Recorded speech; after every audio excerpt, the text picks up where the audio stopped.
So before Parliament closed, Pierre Poilievre had one last dig at Trudeau to let's get rid of the carbon tax argument.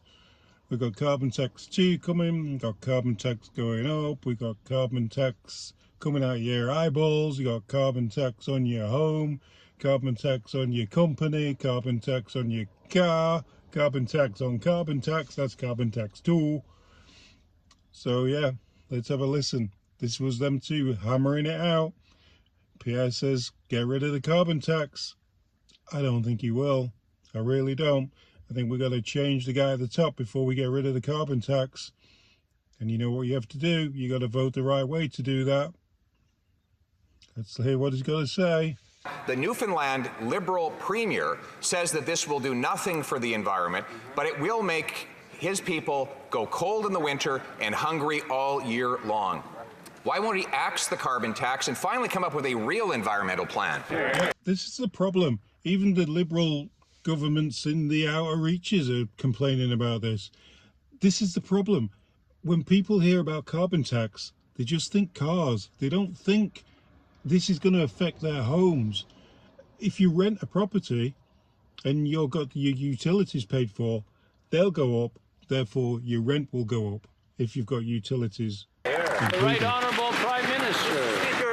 We put a price on pollution, and we are now seeing the emission reductions right across the country. Canada is reaching its targets both for 2030 and towards net zero. That's what we've done by putting a price on pollution. But at the same time as we put a price on pollution right across, ensure the price on pollution right across the country, we are delivering more money back to Canadians in the jurisdictions where the federal backstop is in place. That's more money in the pockets of Atlantic Canadians starting this July as we fight climate change that is having an impact, whether it's on hurricanes or forest fires, that Atlantic Canadians hear too strongly. Yeah, you're not actually putting more money back in the pockets of not the Canadians who have got homes to heat and homes to cool in the summer, remember, when it's not raining, and drive cars or have two cars because maybe they both work. No, they're definitely not getting the same amount of money as somebody who cycles to work and lives in a small rented apartment. It's not the same overall. And I just don't get it. How does paying for using fuel actually stop carbon? How it doesn't do anything. It's just penalizing the workers of the country. It's a ridiculous way to try and stop carbon.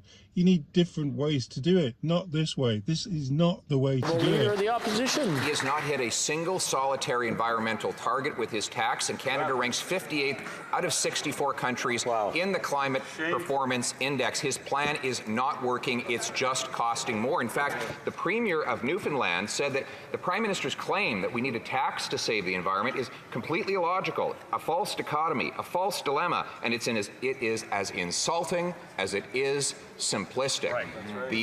The unanimous opinion of Atlantic premiers is that this tax will hurt their people without helping the environment. Why won't he axe his plan to raise gas prices by 61 cents a litre? Exactly, that's a great point. This is such an embarrassing way to try and stop carbon. You've got countries like China and Russia and everything like that going off. They're all creating more carbon than we could even think of creating. And then you've got forest fires that are actually caused by not carbon, they're caused by people and not by cleaning up the floor of the forest, where I think Ontario are a little bit to blame for that because they reduced some funding towards that. Rob Ford did that, and now we're suffering with forest fires. But it's nothing to do with carbon or global warming.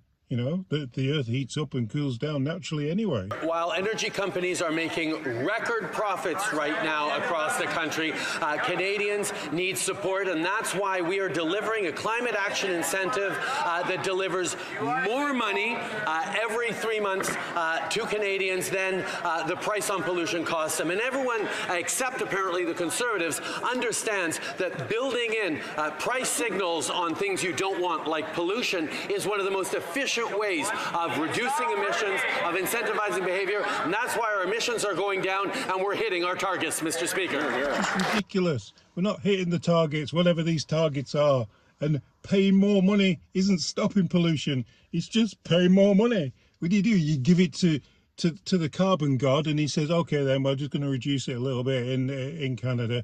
We'll just knock it down a bit there because they're paying a lot of money there for me to do this.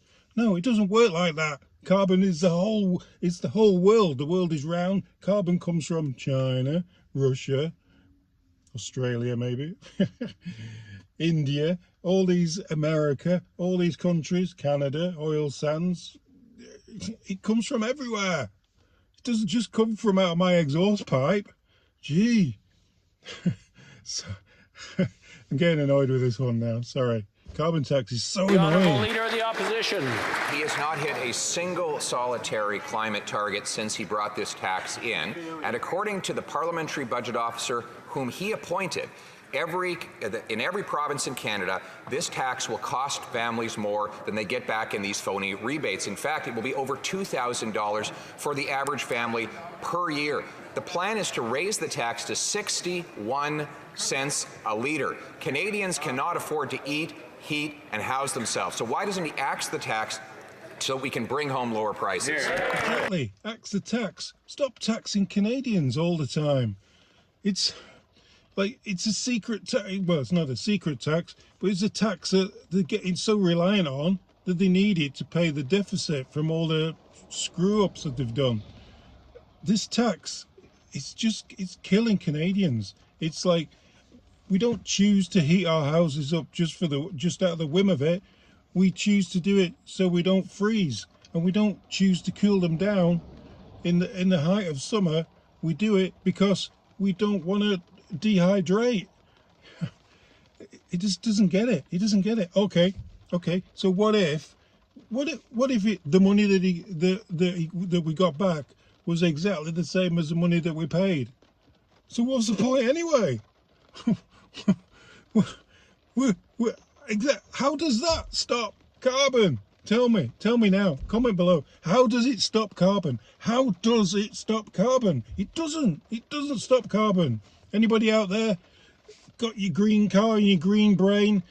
Tell me how this is stopping carbon. You tell me, because it's going up. It's going up all the time, and it's nothing to do with how much I pay to put in this tank. Nothing to do with it.